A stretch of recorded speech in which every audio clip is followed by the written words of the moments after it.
Hello everyone and welcome to Learn English with Fida. So today we are going to discuss about a very special thing of English grammar, which is called perfect tense. Perfect tense is very perfect. That's why it's called perfect tense. First of all, there are four kinds of perfect tense. For starters, one is present perfect tense, then there is present perfect continuous tense, then there is past perfect tense, then there is past perfect continuous tense. So in this video we are going to discuss about only present perfect continuous tense. Okay, so first of all, I'm going to write down the structure of our discussion.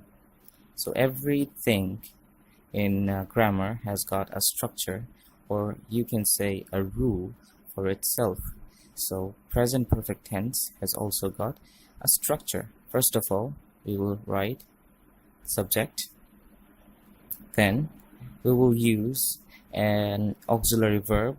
If you don't have any idea about auxiliary verb, then don't think about it, don't worry. We can use have or has, and then we are going to use the verb and its past participle form. Okay, and then it will be the extension. Extension means whatever is left in the sentence. Extension. So now let's start with how we are going to do this. Subject. If you have the idea about subject, then it's okay, but I'm going to discuss a little bit.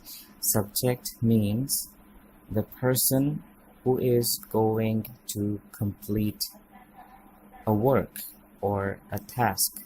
Okay, so let's say I ate rice, or I can say I play football. In that sentence, I is the subject. Okay, or we can say like Rafika is a very nice girl.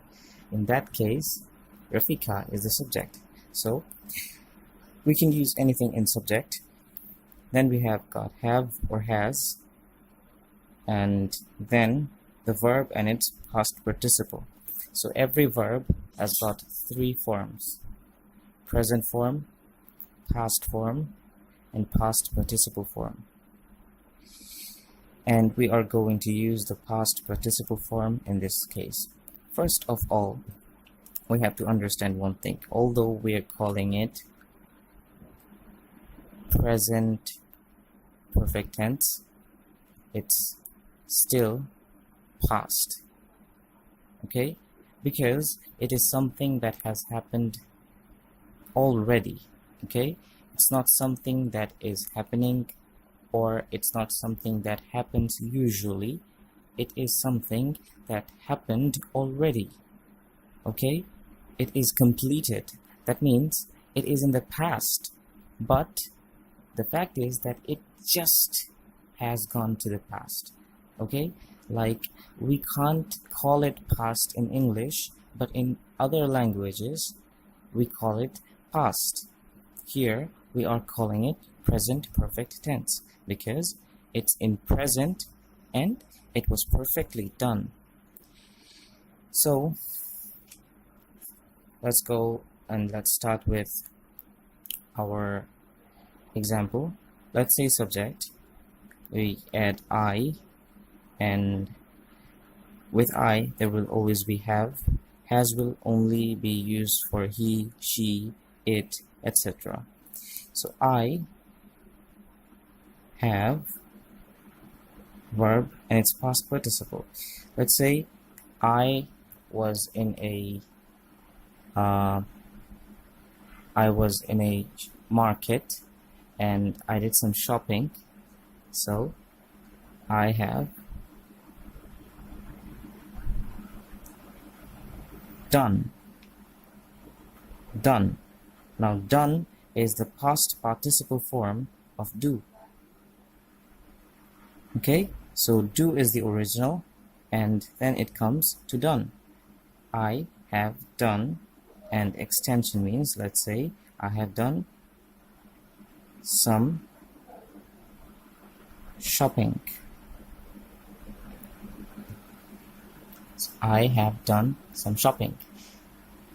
Okay, so this is past participle form, and this whole sentence is present perfect tense. So what happened in this case is I have done some shopping.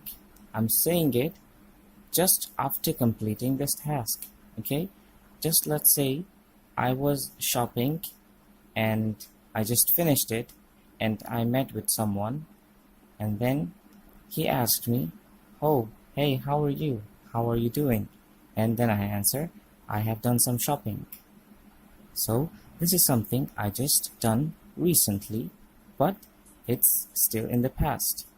But not to get confused with past and present, it's called present perfect tense. Okay, if I had my student talking right now,